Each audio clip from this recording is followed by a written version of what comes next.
साथियों नमस्कार, कैसे हैं आप सब लोग? आज एक महत्वपूर्ण टॉपिक को हम डिस्कस करने वाले हैं। कई बार ऐसा होता है कि हम किसी न किसी सर्विस प्रोवाइडर की सिम को जो है लेते हैं, चाहे वो एयरटेल हो, चाहे वो जियो हो, चाहे वोडाफ़ोन हो। इनकी लापरवाही से कई बार हो जाता है साइबर अटैक। हमारे अकाउंट जो है वो हो जाते हैं हैक। इसका नुकसान जो है हमें फेस करना पड़ता है। हम जाते हैं इनके पास, ये कहते हैं हम क्या करें? भई आपका बैंक आप जानो। पर अब तो नई स्थितियाँ जो है निकल के आ चुकी हैं कि बैंक तो लायबल होगा ही होगा। पर इसके साथ-साथ जो ये कंसर्न कंपनियाँ हैं, ये भी ज़िम्मेदार हो सकती है। और क्या आपको पता है, एक रिसेंट फैसला है जिसके तहत फाइन किया गया वोडाफ़ोन के ऊपर करीबन-करीबन 24 लाख का। कुछ सिली मिस्टेक्स करी वोडाफ़ोन ने, जिसका नुकसान जो है उसको फेस करना पड़ा। तो वो क्या मिस्टेक थी, इसको अपन समझते हैं और किस तरीके से ये व्यक्ति विशेष जो है आगे गए और किस प्रकार इनको इनके अधिकार जो है इन्फोर्स करने का पूरा मौका मिला और किस प्रकार इनको फाइन अमाउंट जो है प्राप्त हुआ फ्रॉम द वोडाफ़ोन। तो टॉपिक बहुत इंपॉर्टेंट है, एक-एक बात को जो है समझ के चलिएगा। साथियों बात ऐसी है कि 2 सज्जन थे, mister A and mister B.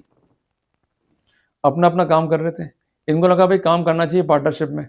ये गए सीए के पास में कि साहब हम काम करना चाह रहे हैं पार्टनरशिप में तो क्या करें? सीए ने कहा भाई अभी रिसेंट चल रहा है ट्रेंड एलएलपी का, आप एक एलएलपी खोल लो। इन्होंने एलएलपी खोल ली, उसका पैन कार्ड भी आ गया, उसका बैंक अकाउंट भी खुल गया, सब कुछ ठीक चलता रहा। किसी ने कहा भाई सर्विसेज़ बहुत बढ़िया है वोडाफ़ोन की, आप एक काम करो सिम लो वोडाफ़ोन की। सिम भी लिया है वोडाफ़ोन की, क्लियर है? उस सिम को लिंक भी कर दिया बैंक अकाउंट से और एक सर्विसेज़ मिलती है बैंक से हमें जिसको हम कहते हैं नेट बैंकिंग सर्विसेज़। उसको जो है इन्होंने कर लिया एक्टिवेट। अब किसी ने कहा भाई आपका जो फ़ोन है ये है एंड्रॉइड फ़ोन, बेटर है आईफ़ोन ले आओ, दिक्कत नहीं होगी ये आईफ़ोन भी लिया है। मतलब बिल्कुल ही संतुष्ट है कि कुछ नहीं उखड़ेगा हमारा। हमारा अकाउंट तो कभी हैक हो सकता ही नहीं है। पर 5 साल बाद इनका जो कंसर्न फ़ोन नंबर था उसने काम करना बंद कर दिया। इनको लगा भाई नेटवर्क का इश्यू होगा, कई बार इश्यू हमारे फ़ोन में आ ही जाते हैं। तो इन्होंने क्या करा इंतज़ार किया घंटा 2 घंटा, पर तब भी जो है नेटवर्क नहीं आया। फिर फ़ोन को बंद किया, वापस चालू किया तब भी नहीं आया। डाला फ्लाइट मोड पे फिर ऑन किया तब भी नहीं आया। बड़े परेशान से हो गए भाई क्या होगा? इन्होंने फ़ोन किया कंसर्न कस्टमर केयर पे, आपको मालूम है ये लोग क्या बोलते हैं, सर पूरी आपकी हेल्प की जाएगी, हम आपका केस जो है समझ रहे हैं, थोड़ा धैर्य रखिएगा। अब बेचारे का फ़ोन बंद हो गया, उसको अपना ट्रांज़ैक्शंस करना है, वो कैसे रखे धैर्य? क्लियर है बात ये? ये गए फिर लोकल स्टोर के ऊपर। अपना जो किस्सा है वो बताया, तो मालूम पड़ा कि सिम जो है करप्ट हो गई। ये कॉमन इश्यूज़ हैं। तो सिम रिप्लेसमेंट के लिए जो कंसेंट थी फॉर्मेलिटीज़ उसको पूरा करके आ गए, तब भी सिम ऑन नहीं हुई। नई सिम लिया तब भी सिम ऑन नहीं हुई। अल्टीमेटली ये जाके मिले मैनेजर से, रिक्वेस्ट करी, खूब इनके माथापच्ची भी हुई। 4 दिन बाद जो है इनकी हो गई सिम एक्टिवेट। अब इनको आ गया मज़ा कि अब वापस से हम धंधा कर पाएँगे, सिम जो है हो गई एक्टिवेट। इनके होश जो है फाख्ता हो गए जब इसमें से एक पार्टनर जो है बैंक में जाता है। उसको मालूम पड़ता है कि पिछले 4 दिन में जब ये सिम बंद थी, 65 लाख रुपए हमारे खाते से विथड्रॉ हो गए। ये तो अनर्थ हो गया भाई, कैसे काम चलेगा?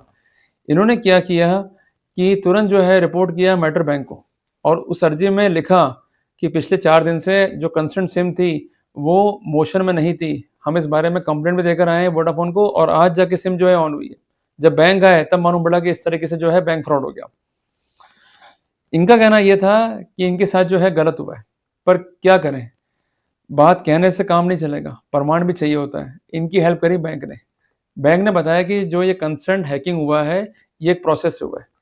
जो कंसर्न फ़ोन नंबर था इनका, जो कि अटैच था अकाउंट से, उसका यूज़ करते हुए जनरेट हुआ ओटीपी और उसके बाद ये फंड जो है ट्रांसफ़र हुआ। पर कंसर्न जो वोडाफ़ोन है, अपनी गलती मानने को तैयार नहीं था और जो कंसर्न बैंक था, उसका जो डाटा था, उसके बेसिस पे ये पहुँच गए साइबर थाने। इसलिए बार-बार मैं कह रहा हूँ स्टेप्स को जो है अब नोट डाउन करते हुए चलो। रिपोर्ट जो है लिख कर दी। इस मामले में जो है जाँच हुई तो मालूम पड़ा कि एक था व्यक्ति जिसका नाम था भानु प्रताप। ये वाला भानु प्रताप नहीं है, ये दूसरे वाले भानु प्रताप है। इन्होंने कांड किए। क्या कांड किया इन्होंने? एक फेक आईडी बनाया कंपनी के नाम का, जो कंसर्न्ड पार्टनर है उनके नाम का और उसके बेसिस पे इन्होंने अप्लाई किया एक नई सिम के लिए। अब सबसे बड़ी हैरानी की बात ये थी, जो कंसर्न्ड वोडाफ़ोन कंपनी है, इसका था स्टोर मैनेजर, इसने बगैर जाँच के कंसर्न्ड सिम को जो है इश्यू कर दिया और उस सिम का उपयोग करते हुए उस भानु प्रताप ने कर दिया बैंक फ्रॉड। क्लियर है बात ये? अब इस मामले में कार्रवाई शुरू हुई। जो कंसर्न आरोपीगण थे, उनकी जो है गिरफ्तारियाँ स्टार्ट हुई, तो ये मालूम पड़ा कि भानु प्रताप के साथ और लोग भी जो है शामिल हैं वोडाफ़ोन कंपनी के। इनसे जो है रिकवर हुआ अमाउंट लगभग 45 लाख रुपए का। जो रिमेनिंग अमाउंट था वो रिकवर नहीं हुआ। तो कंसर्न व्यक्ति विशेष ने संपर्क किया वोडाफ़ोन कंपनी से, तो उन्होंने कहा भाई हमारी गलती नहीं है। गलती आपके बैंक की है, जो रिमेनिंग लॉस है वो आपको बैंक देगा। इन्होंने क्या किया कि संपूर्ण एविडेंसेस के साथ में केस फाइल किया before the adjudicating authority Jaipur, और इन्होंने पार्टी बनाया वोडाफोन को। इन्होंने कहा कि जो कंसर्न कंपनी है, जो उसके एम्प्लॉयज हैं, इनका नेक्सस था विद द क्रिमिनल, और बेसिकली मेरे अकाउंट्स को हैक किया गया है और मुझे जो है नुकसान पहुंचाया गया, और ये सारी बातों की पुष्टि जो है एविडेंस होती है। रिप्लाई आ गया कंसर्न कंपनी का। उनका कहना यह था कि जो कंसर्न बैंक है उसको पार्टी ने बनाया गया, जो कंसर्न केस किया है वो किया है पार्टनर ने, ना कि एलएलपी ने। और apart from that bank he responsible है, हम रिस्पॉन्सिबल नहीं है। जो रोल हमारा है वो है लिमिटेड। बेसिकली हम तो सर्विस प्रोवाइडर हैं, आपको फ़ोन नंबर दे रहे हैं, पर ट्रांजेक्शन तो बैंक से होगा ना, तो गलती बैंक की है। इन्होंने सारा का सारा केस डाल दिया बैंक के ऊपर। साथियों, इस केस में कंसर्न अथॉरिटी ने केस को स्क्रूटनाइज किया।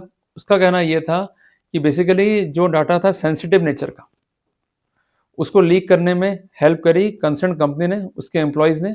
अल्टीमेटली एक फेक आईडी क्रिएट हुई और उसके बेसिस पे जो है एक सिम इशू हुई, और उस सिम का उपयोग करते हुए अपराध जो है कारित किया गया। तो डेलिब्रेटनेस कहाँ दिखाई दे रहा है? कंपनी के पार्ट पे, मीन्स वोडाफोन के पार्ट पे। तो जो कंसर्न अथॉरिटी है उसने डायरेक्शन दिया वोडाफोन को कि आप जो रिमेनिंग अमाउंट है उसको पे करोगे विद इंटरेस्ट, जिसके अगेंस्ट गया वोडाफोन अपील ऑन ट्रिब्यूनल में, वहां से भी हार गए इन्हीं पॉइंट्स के ऊपर।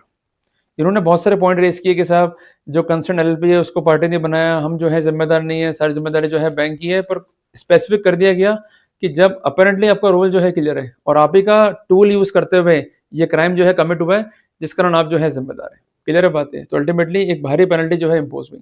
और यहाँ पर एक बात मैं आपको गाइड करना चाहता हूँ। कई बार ऐसा होता है कि हमारे कुछ होते हैं रिश्तेदार, ये करते क्या है, मजाक मजाक में सही या संदेह के बेसिस पे सही हमारे फ़ोन नंबर की डिटेल जो है निकालते हैं, क्योंकि इनके कुछ मित्रगण काम कर रहे होते हैं एयरटेल में या वोडाफोन में या जियो के अंदर।